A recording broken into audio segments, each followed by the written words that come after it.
Hey everybody, Easy Amateur Radio here. Today we're going to be back with some more CB radio content. Now, today we're going to be going over the 4 different types of CBs and what this might look like.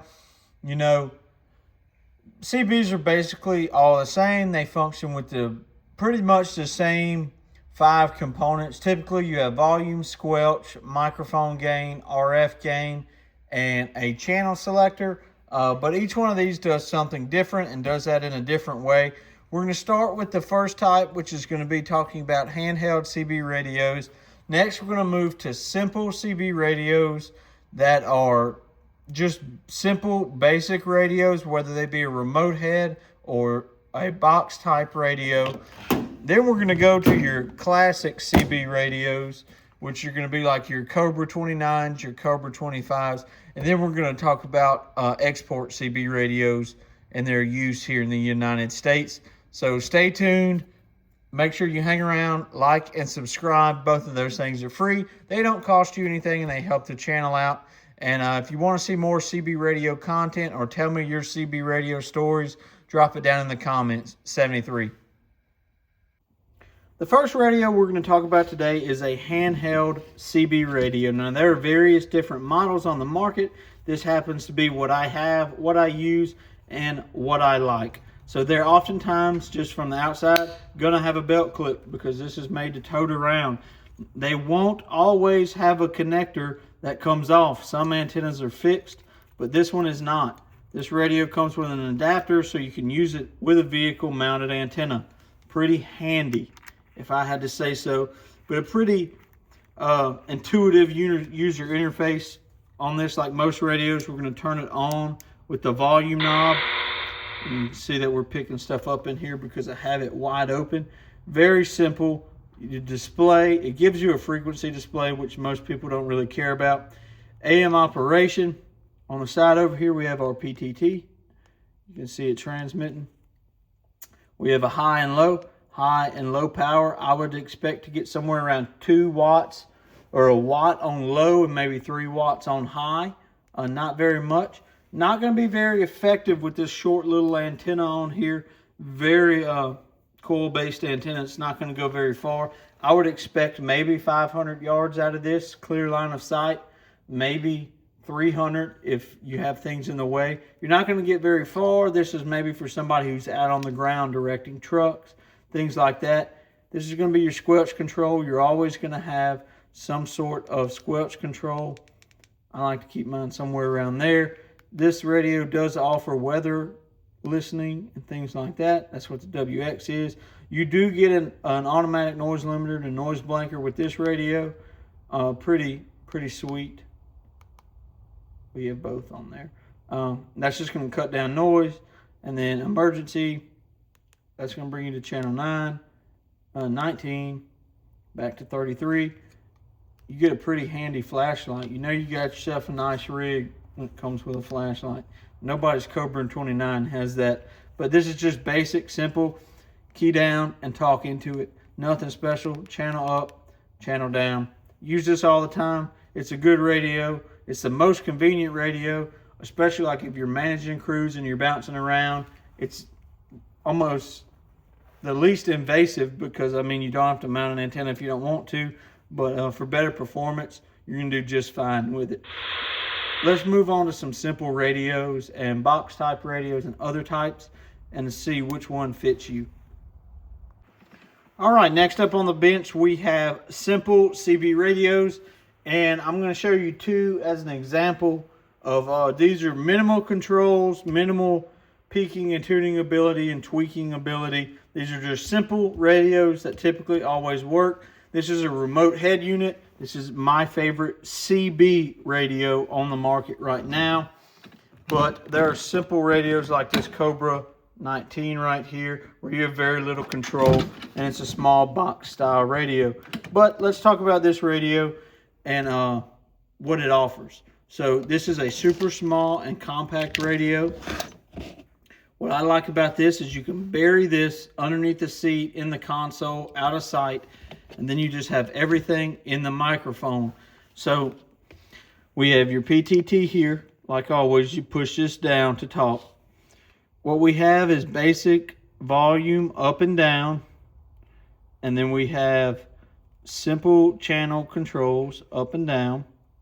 We have squelch, where you can set the different squelch levels. Simple, not much control. And then we have a attenuator that's gonna act as our RF gain, or how far we can hear. So we have it open right now. This is as open as it gets. Local 1, which is what I keep mine on in the truck. Local 2 for if you don't want to hear very far. And then back to wide open, or DX, distance transmission. A quick channel 919. I'd like this feature on this radio because let's say I'm on channel 4. I have a crew on channel 4. I need to go back to 19 when I get on the road, and then I'm coming back later, so I'm going to go right back to channel 4. I really like that. I wish there was like a favorites button, but you don't get this. A cool feature that this radio has is a weather. This WX is weather, and you can just listen to local weather via the NOAA station, but not a whole lot of control. Very simple features. When somebody comes to me and says, I'm new to CB radio, I want something small to put in my vehicle, this is what I recommend because it's low profile, not very invasive, and I can attest that it really works. All right, on to the next one. So now we're getting into our box type radios. This is a Road King RKCB, but it lights up and things like that. This is a really full-featured, neat little CB radio that is legal to use in the U.S. We'll talk about that later. But this is also in the same family as the Cobra 29s, as a Cobra 25, a Uniden 68, things like that. So let's take a look at this one. This is actually a somewhat modern radio. Boom, pretty. Okay, so we're going to, oh, we already have it on there. Okay, so what does this radio look like? It looks different than what we've seen before. Once again, this is a box type radio. Right here, we have a Cobra, Uniden, Road King, Galaxy Universal 4-pin microphone connector. We have a USB to charge your phone or something. You don't really see this very much, but I think this is actually pretty helpful. And then what we have here is a volume knob and a squelch knob. Next up, we have an RF gain and a mic gain. This is going to be how far you can hear into the noise and how loud you are. Next up, we have Delta Tune. A lot of these radios still have this to this day, but it's not really important. This knob comes from the days of radios that would drift, so you'd have a Delta Tune to kind of tune up and down to find where those people are really. Then SWR calibration, we're going to talk about that in a little bit. And then your channel selector. You know, 9 times out of 10, they're going to be on channel 19. Right here is your meter, your signal meter. So you can see that this bottom meter is going to be your signals. So that would be like an S1 or an S3, how loud they are. Next is your RF meter. When you speak into the microphone, this is going to show you how much power you're putting out. And then up top, you have your SWR meter. You want it to barely move when you select that. So here is, maybe you can see that a little bit better. Here is the SWR section of this radio. Maybe that will help. And we can see the lettering on this radio. This backlight is really bright, and I apologize for this. So we have S/RF, signal slash your RF. That's going to be these bottom 2 meters. We have SWR, and then calibrate. Let me grab a microphone and we'll talk about calibration.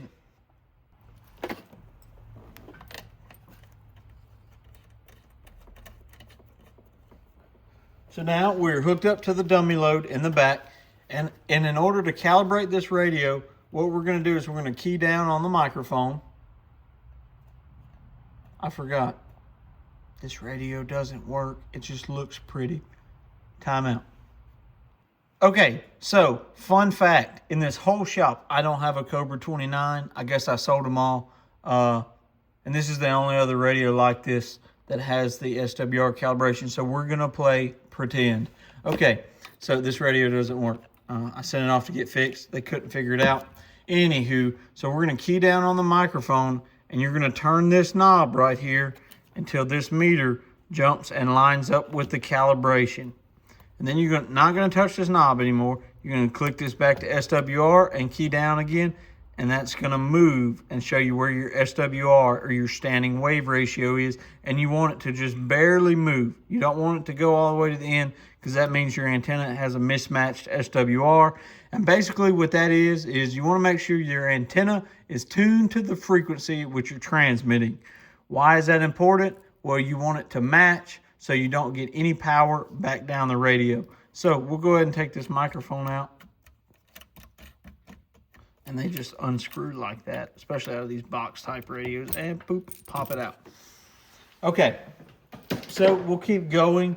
These radios typically will put out about 4 to 12 watts when they are straight from the factory. Now, if you get what's called peaking and tuning, where people go in and give it the magic screwdriver treatment, you can get about 35 watts swing out of this, or it's going to peak at about 35 watts. Next, we have off, automatic noise limiter, noise balancer, or noise blanker, and A&L. That's going to cut out some of the noise, like alternator noise and stuff.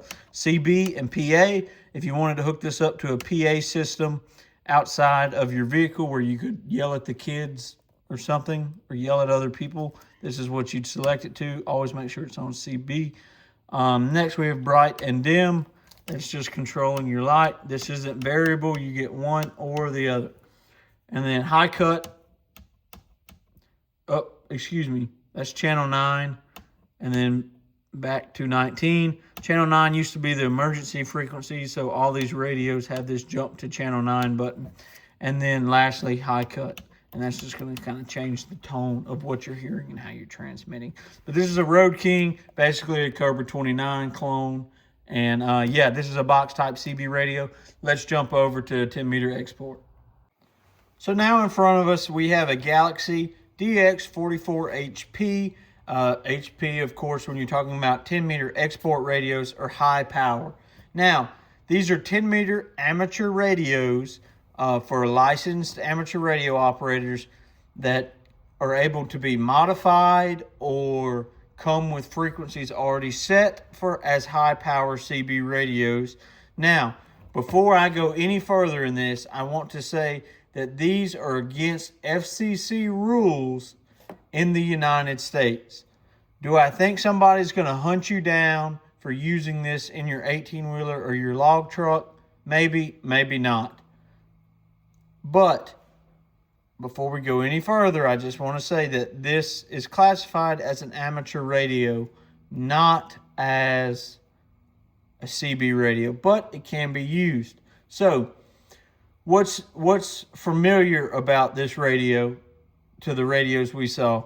We have a 4-pin mic connector, Cobra, Galaxy, most Unidens. We have a volume knob, which is the small one, and a squelch knob, which is usually the collar. We have a microphone gain, also known as Dynamic on Cobra models. And we have RF gain. What else do we see? We have an AM mode, and a PA, and a channel selector, and a channel display. That's about all that's similar. Let's talk about differences. Galaxies are typically going to have this nice big square meter. Big fan of that. They're going to have echo and an echo time delay. And what that is that's going to give you a sort of echo feature behind what you're saying. So if you ever wonder how you hear people repeat things, or it sounds like there's an echo, nothing's wrong with their mic. That's just how they have their radio set. Next, we have a dimmer. Some radios have this, some radios do not, but it's going to turn the power down and dim the radio so it's not so bright in your cab. Next, we have a variable power knob. So this is going to take you down from probably about the legal 4 watts of output. On this particular radio, it's going to swing somewhere between 60 to 70 watts. This is your channel banks, A, B, C, D, E, F. This is going to be banks of channels. Within each one of these letters, you're going to have 40 channels. And for this one to be compliant or match up with United States CB radio frequencies, D is where you need to be. On most radios, that's the case. Right here, we have an SWR, an off, and a Roger beep. A A Roger beep is going to be a beep whenever you key the radio up. Whenever you let off the microphone, it's going to go beep, or whatever you have it programmed to. Up top, we have an SWR calibration. Now, we've seen this before, but this radio has an automatic one, so it will automatically tell you what the SWR is. You don't have to do any type of calibration, and then an off for both. Now, you're just going to receive your signal on your S meter right here. Next up, we have automatic noise limiter and noise blanker. Combined with the automatic noise limiter, we've seen this before. AM and PA, but FM in the middle. Now, FM is now legal in the United States to use on CB radio, but I would say 9.8 times out of 10, AM's where they need to be. This is going to be a 10 kilohertz switch, which essentially will give you more channels in here, an additional 40 channels. So if you wanted to actually count it up, you would have 80 channels right there between each letter. But the 10 kilohertz just basically gives you a channel up or some type of bumping it up into in between channels mostly. And then this is the mod lamp. Not all radios have this, but this little lamp lights up as you talk. Some people like that. Here we have talk back, echo, and off. Off turns it all off. If you want this echo effect that we talked about earlier, you can put it on echo. If you want both, you're going to switch to talk back. Talk back is where you hear yourself through the speaker of the radio when you talk, much like a monitor feature on an amateur radio. But this is 10 meter export radios. I like to recommend the Anytone Quad 6 or the QT80 Pro. One of those radios if I had to pick a radios like these to use, but I'm not using these radios. Hope you like this one. Let's recap. All right, so just to recap, in this radio, we talked about maybe our least efficient but most convenient radio, which is going to be handheld CB radios. Then we talked about simple radios like this Uniden Bearcat 760 or a Cobra 29. Basically, you have your squelch and channel up and down and volume. It's pretty much what you're going to see with those.